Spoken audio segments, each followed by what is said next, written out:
you're sitting there and you're saying, I hope he explains that. I will, that's my job.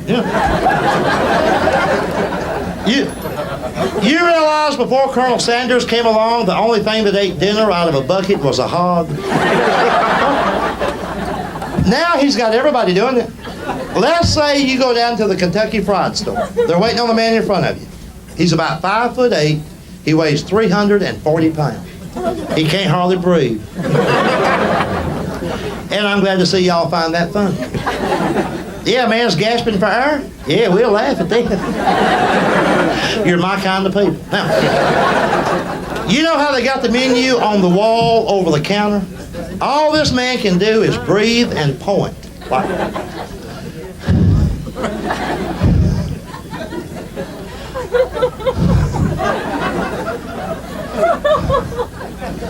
and the girl says, can I help you?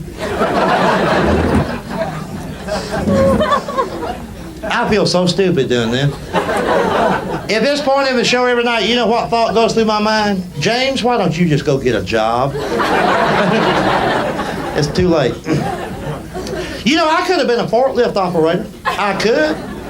My dad was, and his dad before him. When I got out of high school, my dad could have got me on down there at the plant where he works, just like that. But did I take it? No.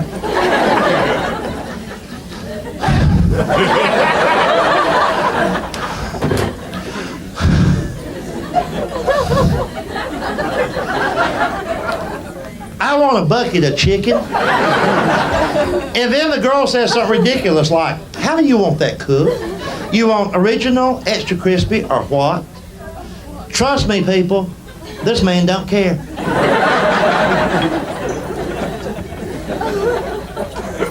She could spit in there, he don't care. Give him a live chicken, he'll kill it. She's talking to a human being that's about to eat a bucket of food.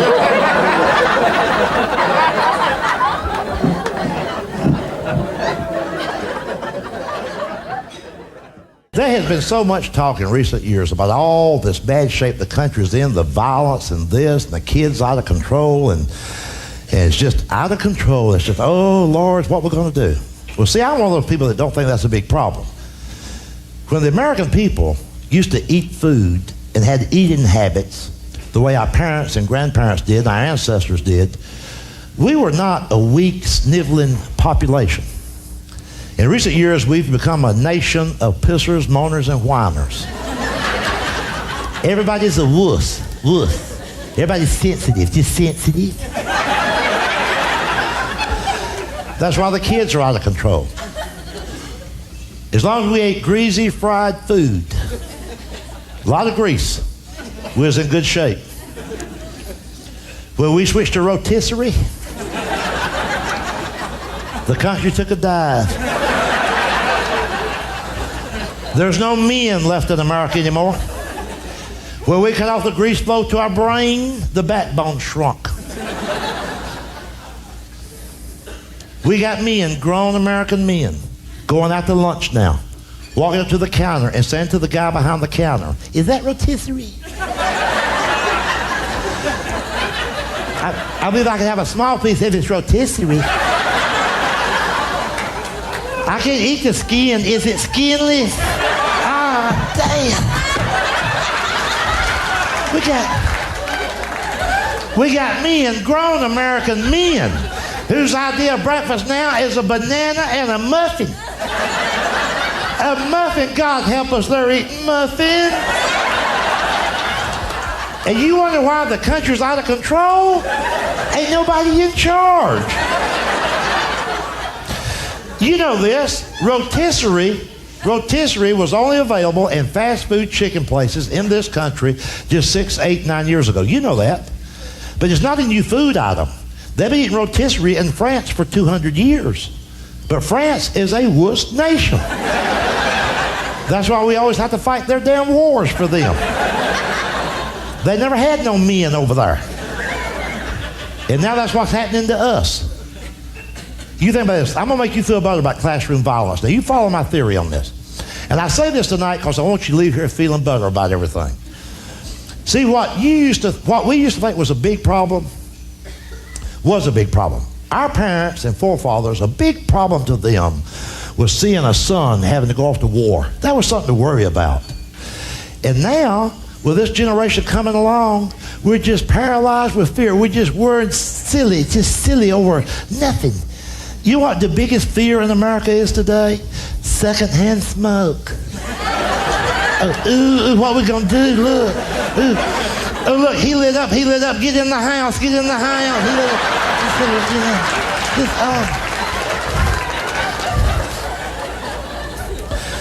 I've been all over the country, and I know that there's more good people out there than bad. I know there is, because I've been all over the place. It's just we think everything's out of control because we don't want to take responsibility no more. Like this classroom violence. Now, you figure this out. This is going to make you feel good, because I don't think there's no problem to that at all. The first schoolhouse was built in 1621, a year after the Pilgrims landed. Now, let's think about this. For the next 370 years, think about that. 370 consecutive years, there was no such thing as a small child taking a weapon into the classroom. It's a brand new thing in society. You know why? If I was 12 years old, or you, if I was 12 years old and had a handgun, you know what my daddy would have done with it? Shoved it up my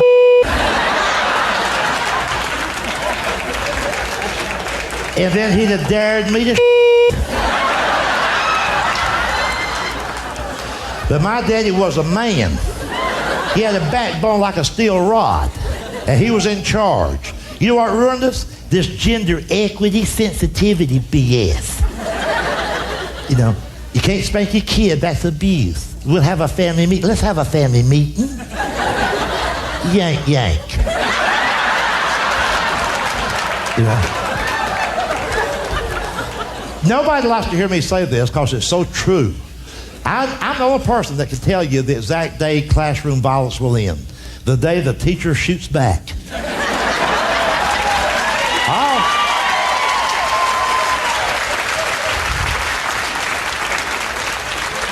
All we need to do is open fire on these rugrats just one time. And from that day forward, every parent in America will suddenly have time to search the kid's bedroom. They'll search his dresser drawer. And before he leaves for school, they'll search him. And they'll say, you better not have no... Now get this, I'll be sitting there with a typical American lunch. And we all know what that is. Chicken fried steak, extra gravy. Mashed potatoes, extra gravy.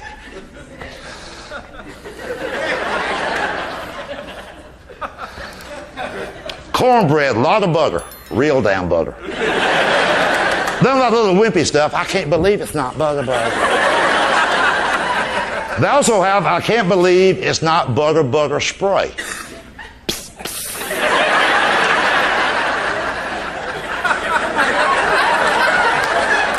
It's a butter mist. You can trust me on this. If your daughter is dating a guy who sprays his butter, there ain't gonna be no damn grandkids.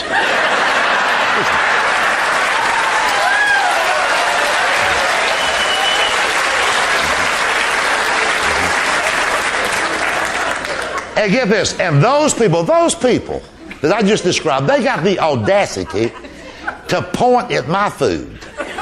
Like, you know what that greasy food's gonna do to you? I'm like, hell yeah, fill me in.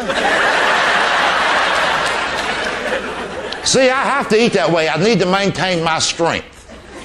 Because I'm usually one of the pallbearers.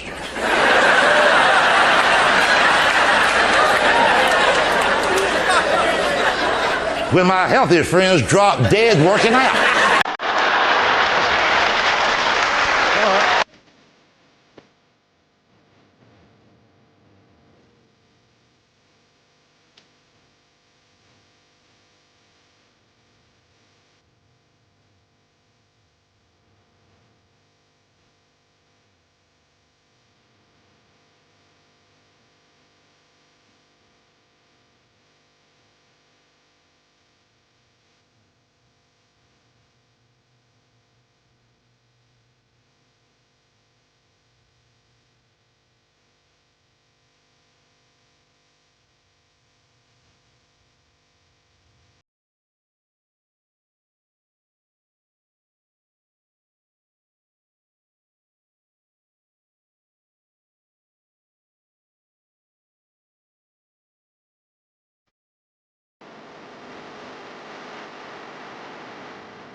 Let me tell you folks about global warming, especially you younger folks out there.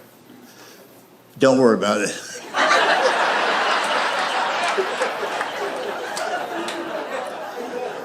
And I'll tell you why.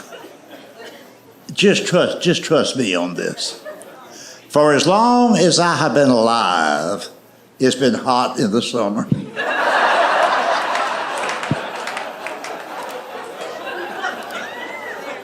And this right here is almost unbelievable. Some summers have been hotter than others.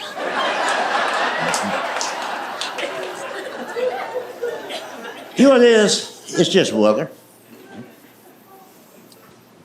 You know, every holiday season between November and December, Reader's Digest publishes this poll that has become kind of popular. You might be familiar with it. It tells us that most Americans today are not as happy, not as content, not as joyful as their parents or grandparents were. Now, we don't know why, we just aren't. Well, see, that's one of those reasons. As the years have gone by, we've been conditioned or conned into worrying about things we should never worry about. As an example, regardless of your age, of you folks in the audience tonight, whether you're in your 30s, 50s, or 70s, when we were this little, the people who raised us at that time, the phrase climate change did not exist. The phrase global warming did not exist. Well, since those terms did not exist, whether it was your grandmother or your father, here's how they would describe the weather. It'd be like,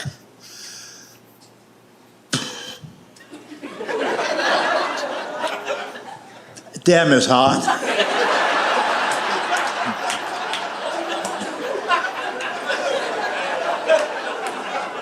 And then just go to work. It was a 3-word conversation. Damn, it's hot.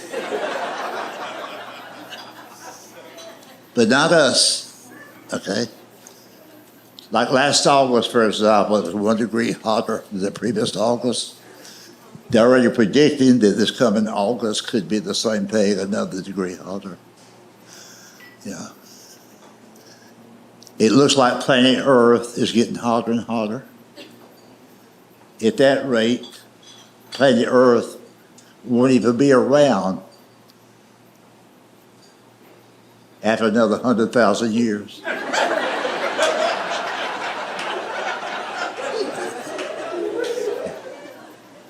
And there's something we all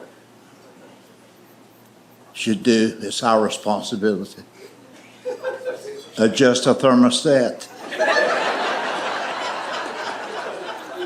Drive smaller cars. And we should all put 4 heavy trash cans in a little tiny kitchen. We all should recycle. Separate the paper from the plastic and the plastic from the cans. Separate all that from the food scraps from the table. And for goodness sakes, folks, please, please, please quit sucking on those plastic straws.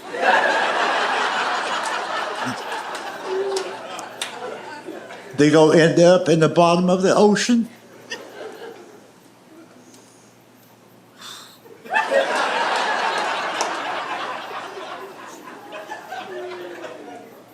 That's a heavy burden to carry around. Ah, damn.